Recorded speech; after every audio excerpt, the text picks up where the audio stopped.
Hello, ladies and gentlemen. Welcome back to Chapter 25. We are dealing with the reproductive system, and specifically right now we are dealing with the second part of the male reproductive system.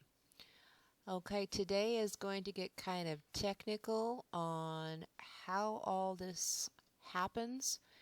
We will continue following the sperm through the pathway, but you need to know how it all starts. Okay, do not get overwhelmed by the image. We're going to go through all of it. Okay, first off, starting up here, this is the hypothalamus and the anterior pituitary. They are parts of your brain, in case you're not aware of that. They are found in the middle of the brain. Okay, the hypothalamus sends the abbreviated GnRH, which is actually easier to say, the gonadotropin releasing hormone. Gonad, right here that you see, that is part of the term, simply means reproductive structure. Tropin is dealing with growth. So when we're talking about gonadotropin releasing hormone, this is going to be a hormone that is directly related to the development and growth of the gonads, the reproductive structures. Okay, so that hormone is sent to the pituitary. Now, the pituitary then will release two different hormones into the body.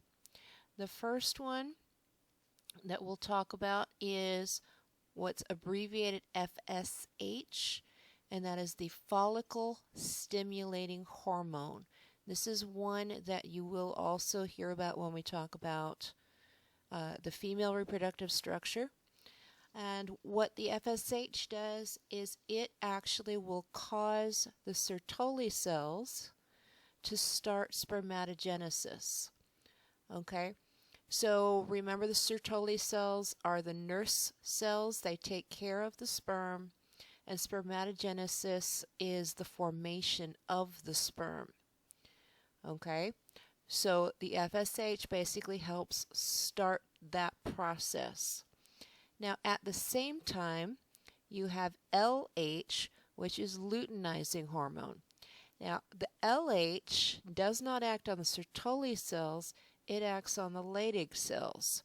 Those, remember, are the ones between the seminiferous tubules that make the sperm, and the Leydig cells are what are going to actually create testosterone. And you can see that. Okay, so this is positive feedback. That's why the pluses on this side is it causes an activity to happen. Okay, the negative side actually is what's called negative feedback, and it actually will lessen activity. Now, the Leydig cells, as you can see, make testosterone. We mentioned that already. The testosterone, as it increases in level, will decrease the functioning of the hypothalamus and the pituitary in creating these hormones. So basically, it's a way of balancing things out. So the brain creates the LH and FSH, gives them to these cells, and then the inhibin testosterone, as they increase, they will slow down the process. So eventually what happens is this whole process kind of slows down, and you don't have this change going on. Okay? This right here you probably know of as puberty. Okay, puberty, everybody's favorite topic to not discuss. For a male, puberty generally begins a little bit later than for females. Most of the time, generally, puberty begins between 10 to 15 years old, and usually will go until probably 18 to 22 years old, depending on the individual. Okay. Now, this is caused by the increase of testosterone from the Leydig cells once puberty starts. Okay, this is primarily referred to as secondary sex characteristics. First ones just being the characteristics that identify you as a male. Okay, now in the testis, where the testosterone is made, you have the beginning of spermatogenesis. So sperm are made. That is one of the first things that happens at puberty. Now, there are a lot of different changes that happen. Okay, one of the obvious ones for a lot of guys is increased height. Usually there is a growth spurt of at least 3 inches, usually within at least 1 year. We'll just kind of go around counterclockwise. Unfortunately, for every teenager that ever has been, with the hormonal changes, the oil created by the sebaceous glands in your body makes more oil, and it's not just more, it's actually thicker than it would be both as a child or as an adult. And that usually leads to the addition of dirt and bacteria and causes blackheads and acne to form. Guys will end up with a broadening of the shoulders. They get more of the V shape than the straight line of a child. They actually do have an increased density of bones. So a teenage guy's bones are actually more dense than those of a boy, even though there may be the same types of activities.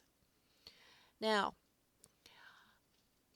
as we continue on to the right side, you can see that it talks also about the maturing of the gonads. So the testes become functional, and all of the structures related to sexual reproduction become functional internally, as well as the genitals changing and becoming adult-like as puberty increases. There are both structural and kind of appearance changes that happen. Males tend to have an increase of muscle mass. Testosterone helps in the development of muscle tissue. So as the levels increase, males get more of the muscular appearance. Sorry guys, but there is also increased perspiration. You're going to sweat more as puberty hits than you did as a child. And unfortunately, when you combine that in with the thicker oil and the body hair that we're just about to mentioned, you tend to stink.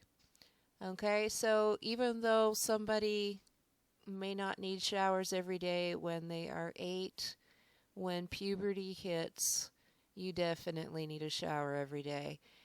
You might be able to get away without every day once you hit adulthood and things kind of settle, but please guys, take a shower at least once a day. Okay, for the body hair, guys obviously tend to get the formation of mustaches, beards, facial hair in general. Body hair overall increases, and especially the groin area, the armpits, the chest, those areas are going to become hairy as well. How hairy just depends on genetics. Now, testosterone also has an effect on the larynx, the voice box. It causes the larynx in guys to change shape a little bit, to get bigger, to get thicker. And what ends up happening is the voice will drop about an octave. So that's about 8 notes on an instrument down. For some guys, this is very sudden, and they'll have the cracking and the squeaking as the voice tries to deal with it. For some guys, it's very slow and gradual, so it really just depends on the individual. Now, with all of this going on, you also have the joy of mental changes and emotional changes that are related to the changes of hormones, because these chemicals are changing things in the brain in the same way that they're changing everything else, and you got to try to deal with it. Sometimes it's faster, sometimes it's slower. Now, one of the obvious things that happens if you've ever been in a middle school classroom with boys is there is an increased, or there is the creation of a libido, which is the sex drive, the attraction sexually towards the girls. Now, at the same time, testosterone is related to aggression. So lots of guys become very aggressive, both in personality and physically, during the time period when puberty hits. So they may end up feeling a lot more stressed and may need some physical activity to try to release some of that stress. You'll see a lot more physical activities between guys, wrestling, playing football, basketball, and that aggression sometimes gets carried away with. But it is a real thing. It's not just something, you had a bad day. It is actually a chemical change in the brain caused by an increased amount of testosterone.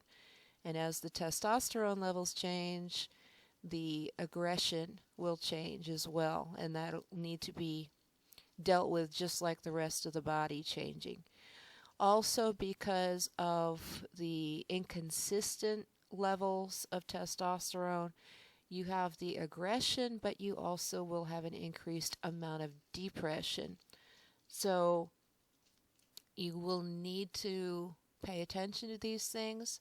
They are just as much a part of puberty and becoming an adult as all of the physical stuff that you can see. Unfortunately, people tend not to talk about the mental and emotional aspects.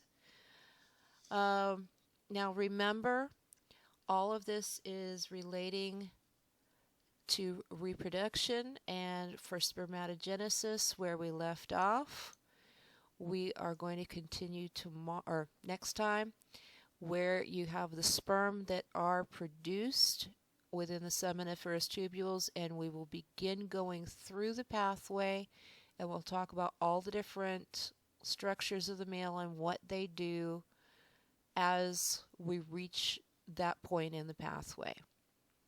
Okay, until next time.